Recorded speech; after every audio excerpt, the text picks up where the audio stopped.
Hey, this is JD Lore, and today I'm gonna be talking about Gandalf, the incredible wizard from The Lord of the Rings and the Hobbit movies. Gandalf was an Ainur, one of the spirits created by Ilúvatar at the beginning of everything. That means he was alive even before of the creation of the world, when he didn't exist as Gandalf, but he existed as Olorin, that was his name as an Ainur. He participated in the music of the Ainur, that was the great song that took place before the creation of the world, from which Ea, the material world, was created. Then there was a group of Ainur who wanted to come down to the world they had created with their own music. The most powerful were known as the Valar, and next to them came an unknown number of other Ainur who were known as the Maiar. Gandalf was one of these Maiar. There is not much information about Gandalf during the first ages, but in the Silmarillion it is said that Gandalf was the wisest of all the Maiar. Apparently he lived in Lorien, that was not the Lorien of the Middle Earth, but the gardens of the Vala Lorien in Valinor. In some texts it is said that he was the consular of Lorien, while in another letter of Tolkien it is stated that he lived under the service of the Vala Manwë, who was the king of all the Valar and all the Maiar. Gandalf remained in Valinor during all the events that are narrated in the Silmarillion, and it was not until the Third Age when the Wise Ones discovered that the shadow of Sauron was still working in the world that the Valar chose a Maiar group to send them to the Middle Earth to help men and elves. Then this Maiar group was known as the Order of the Istari. The Valar limited the power of the Istari, enclosing them into mortal bodies, in such a way that their mission was to help the free people of the Middle Earth not with power, but with wisdom and advice. When Gandalf left Valinor and reached the Middle Earth, he was received by Círdan, the carpenter of ships, who was the leader of the elves of the kingdom of Lindel. And despite the form of elder with whom Gandalf came, Círdan could realize his humility and his great spirit, and he gave him Narya, one of the 3 rings of the elves. And again, it is not known with certainty what Gandalf did during the first ages in the Middle Earth, but we only know that he traveled as much as he could through the regions that are shown in the map, memorizing numerous roads while exploring between the free people and making friendships that would later be essential in the fight against Sauron. In the year 2060 of the Third Age, the power of Dol Guldur increased, and the sages began to believe that it was Sauron taking shape again. 3 years later, Gandalf went along to Dol Guldur, but Sauron fled to the east before being discovered. Then began the period known as the Watchful Peace, that lasted 4 centuries, until in the year 2460 when Sauron returned to Dol Guldur. 3 years later, the White Council was founded. But even though Galadriel wanted Gandalf to be the leader, he rejected the position, so Saruman was chosen. In the year 2758 started the Long Winter, that was a harsh winter that affected the hobbits, so Gandalf went to the Shire to help them, and from that day he did not stop visiting hobbits whenever he could. In the year 2845, Gandalf began the search for Thrain. 5 years later, he abandoned the search to go back into Dol Guldur, and on that occasion, he discovered that it was Sauron who ruled the fortress. There he found Thrain, who before died gave Gandalf the key on the map of Erebor.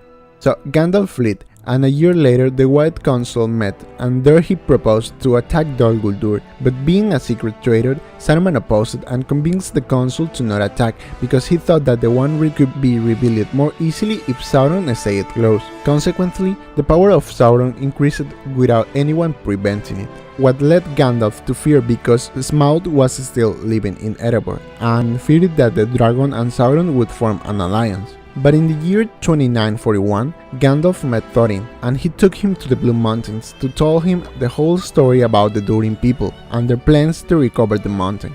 And that's when Gandalf saw an opportunity to finish with the 3 that Smaug represented, for which he decided to help Thorin. It was there when Gandalf chose Bilbo as a member of Thorin and company, and the company traveled from the Shire up to the border of Mirkwood. There Gandalf left the company and traveled south to meet the White Council. There Gandalf urged them to attack Sauron, and they did so since Saruman had learned that Sauron was searching the Anduin and was afraid that the Dark Lord found the ring before him. So Dol Guldur was attacked and Sauron was expelled.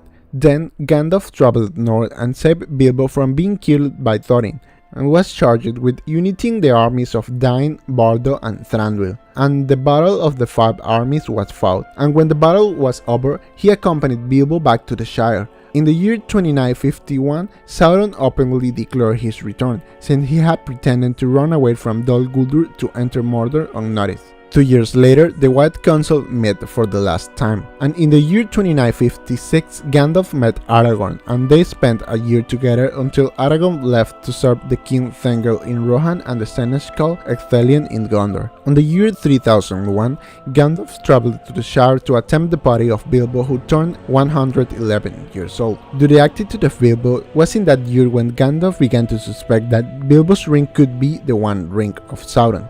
Because of this, Gandalf went with Aragorn, and Aragorn made the Dúnedain double the guard around the Shire, and both began the search for Gollum, a search that lasted many years and ended up desperating Gandalf, in such a way that he ended up traveling to Gondor, and among the ancient documents he found one written by Isildur, and there he discovered that the One Ring had golden marks that could be seen if it was thrown into the fire. Then Gandalf received the news that Aragorn had captured Gollum, and traveled to Mirkwood to interrogate Gollum, and there Gollum confessed the whole truth. Then Gandalf traveled to the Shire, visited Frodo, and threw the ring into the fire. This is how he discovered that the ring was actually the One Ring of Sauron. Then Saruman sent a message through Radagast, through which he urged Gandalf to go to Orthanc for help, but there Gandalf was betrayed by Saruman and was locked into the top of the tower, but Gwahir rescued him and took him to Rohan, where Gandalf managed to tame Shadowfax after following him for a whole day, and then he rode to the Shire. He went to Bree and then to Amon Sul, where he was attacked by the 9 Nazgûl, but Gandalf managed to flee and drive away 4 of the 9 Nazgûl, and that's why there were only 5 Nazgûl left when Aragorn arrived with the hobbits days later. Gandalf arrived at Rivendell before the hobbits. He participated in the Council of Elrond and became the leader of the Fellowship of the Ring. And it was Gandalf himself who urged the Fellowship to cross Moria, and there he met his death because he had to face the Balrog. In his battle, he fell with the Balrog into the abyss, and then both climbed to the top of Sirat Thiil, where Gandalf killed his enemy at the same time he also died. Now, of the 5 Istari who had been sent to the Middle-earth, 4 had derailed from their mission. Of the 2 blue wizards, nothing was known. Saruman had become a traitor, and although Radagast had not abandoned the mission, he had derailed because of his great love for animals and beasts. Only Gandalf remained faithful to the mission that the Valar had given him, and now that he had died, the fate of the Middle-earth was condemned by the shadow of Sauron. Since Saruman's betrayal had made things very difficult, Ilúvatar brought Gandalf back to the life, and 20 days later, Gandalf not only resuscitated, but he was sent with more power and more wisdom, so that he could finish the mission for which he had been sent. Then Gwahir took him flying from the top of Thirat Thiil to Lorien, where Gandalf was dressed in white. Gandalf left to the south, found his friends, and saved the Battle of the Helm's Deep because he has asked Threebeard for help and because he gathered 1,000 of scattered Rohan warriors. Then he went to Isengard, along with Theoden, Éomer, Aragorn, Legolas, and Gimli, and he offered Saruman an opportunity of redeeming himself, but Saruman refused to help, and for that reason Gandalf broke his staff and expelled him from the White Council and the Order of the Istari. Later, Gandalf went along with Pippin to Gondor, where helped in the battles of Osgiliath and saved Faramir from the dead on 2 occasions. And Gandalf was the only one who remained at the Great Gate when the armies of Mordor broke it. And since the Witch King was the first in entry, only Gandalf stayed to face him. But they didn't get to face each other because at that moment the Witch King saw himself forced to retreat due to the arrival of the Rohirrim.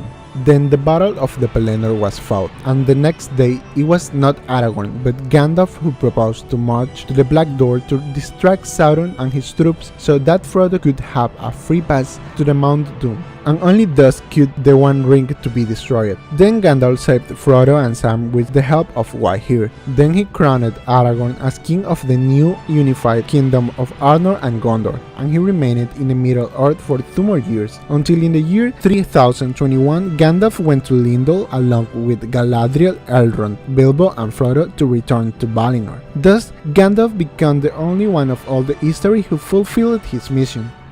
Before finishing, I would like to deny some things that are seen in the movies. First of all, despite being a wizard, Gandalf is seen making some mistakes in the movies. For example, in the film it is seen that Gandalf falls into the abyss because of naivety. However, in the book it is implied that Gandalf was tired. In another scene, Pippin saves Gandalf from being hurt, and that would not be possible because, as it is seen in the scene in which Aragorn, Legolas and Gimli cannot hurt him, in the book it is explained that swords, axes or arrows are not able to hurt him.